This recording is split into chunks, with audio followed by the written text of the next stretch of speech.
There's always been a huge debate in the bodybuilding world when it comes to strength. You have guys on one end of the spectrum who are strength-focused athletes that swear up and down that if you just focus on strength, you will grow muscle mass as a result. And then you have guys that are pure hypertrophy-focused lifters. They'll tell you strength means nothing. Just train high volume. Train hard, train close to failure, and you'll grow. Well, the truth is, if your only concern is gaining more muscle tissue, no.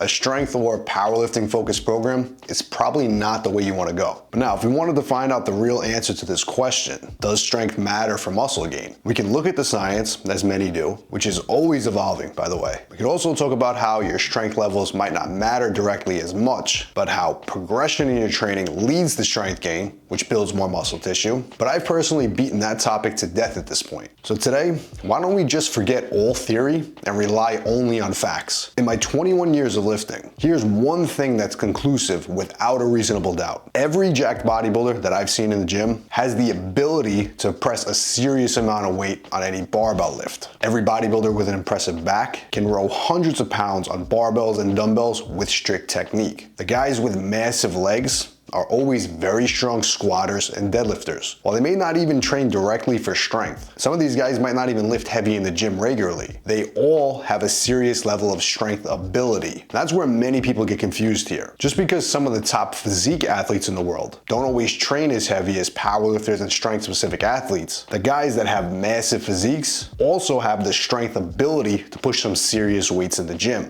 And over the years, I've studied this and I've reflected on it. And it's all boiled down to some general strength standards that, in my opinion, every impressive physique can do on a few key lifts. And today, I'm gonna share those with you. Now, keep in mind, I'm not saying you need to train with low reps or follow a powerlifting specific routine. But if you wanna get bigger, you wanna get stronger, and you wanna get more massive, you're gonna wanna hit these strength standards at some point in your lifting career. Let's start with the upper body. For chest, we have basic barbell presses and dumbbell presses. Most should aim to hit a barbell press of their body weight times 1.5 for 5 to 10 repetitions. That means if you're a 200-pound bodybuilder, that would be a 300-pound bench press for 5 to 10 reps. Now, some of you strength-specific athletes are gonna look at this number and you might think, that's pretty light. And you would be right, if your goal was only to get stronger, or if we're talking about 1-rep maxes. And there are plenty of guys focused on building muscle that can even lift much more than this, myself included. But we're talking about strength standards here specifically for muscle growth. Once you possess this ability, you have the skill as a lifter to handle heavier loads on any movement. Your ability now to grind through heavy reps and heavy sets increases. Your ability to get more out of your higher rep sets increases as well. And basically, anything else you do in the gym, you become better at it as a result, once you possess the strength ability. You don't have to be a world-class powerlifter to build big pecs, but I promise you,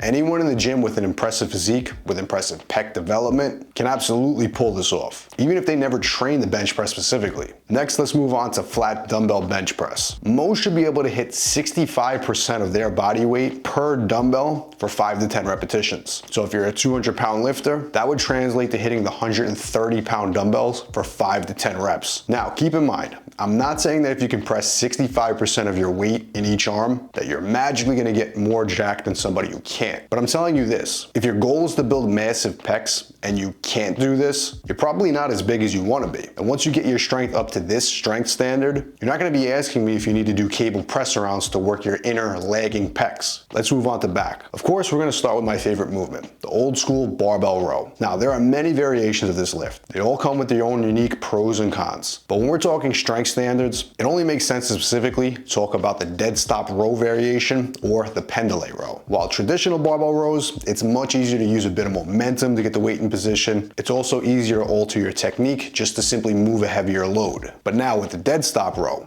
every rep has to be standardized. The bar starts and stops in the same position every rep. For this movement, I found that a body weight times 1.15 for 5 to 10 repetitions will give you a huge return on your training, with serious back growth as a result. So if you're a 200-pound lifter, that's about 230 pounds for 5 to 10 repetitions. Now with this one, I will go as far as saying, I've literally never seen someone who can do this with good technique that has a small back. I'm serious. If you think you know someone who could pull this off, send me a video of them doing this lift. DM me on Instagram. I guarantee that if you're doing this, they either have a huge back, and if not, your technique is completely off. Trust me, no one that strong is lacking muscle mass. Next lift for back, the weighted pull-up. Now, because this is a body weight exercise, the numbers here can definitely get skewed for guys that are either extremely heavy or extremely light. So if you're a sub 150 pound guy or you're pushing 300 pounds, don't argue with me on these numbers. But the rest of you, if you want to build some massive lats, you should be aiming for your body weight times 1.25 for 5 to 10 repetitions. That means if you're a 200 pound lifter, you want an additional 25 pounds added to your body weight here on a dip belt. That would be about 50 pounds added. And you want to still be able to get 5 to 10 clean reps with that weight. Now, let's move on to legs. Of course, we're going to talk about the foundational barbell squat. Quick disclaimer, I will never say that you need to barbell squat to have huge legs. There are no must-do exercises. But even if someone doesn't regularly back squat or focus on them as their main movement for quad growth, anyone that has huge quads can easily push some respectable numbers on the barbell back squat. With this one, I'm going with a 2 times body weight for 5 to 10 reps. A 200 pound lifter with massive quads should easily be able to squat 400 pounds for 5 to 10 reps. Now, of course, we all know that one skinny guy who weighs maybe 150 pounds. He's got no muscle, but somehow he squats more than you. But that's not who we're talking about here. We're talking about the strength ability that a muscular physique should possess. And if your goal is to have massive legs, I guarantee that this general strength standard is something that you're eventually going to check off the list along the way. Last exercise for the lower body,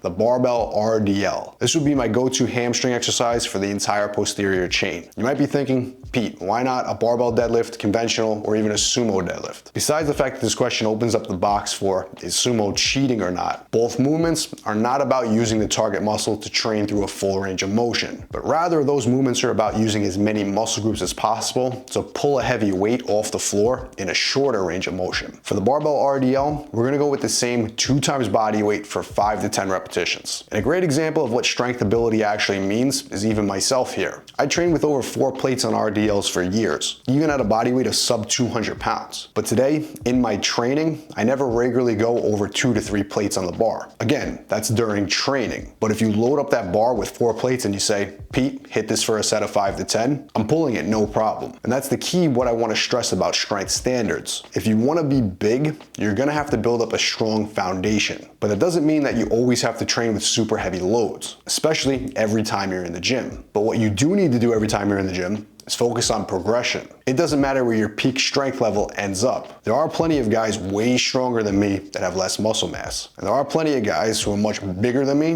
that simply couldn't hang with the weights that I'm using in a normal training session. But none of that actually matters. What matters is first where you start, due to your own body's unique genetics, leverages, and from there, what really matters is where you end up. That progress on the key lifts that you make over time, that's what builds new muscle tissue. That's why I've always programmed progression over time in all of my programs. That's also why the programs that you'll find inside my old school mass gain training system are not just random routines where you do 4 sets of 10 on each exercise, but rather a system designed to take your starting strength ability on all the big key lifts and drive them up over time, adding more muscle tissue faster than any method I've ever used before. And if you want access to my training system, click the link below. And as always, if you want to see more of the best original bodybuilding content just like this, make sure to hit subscribe.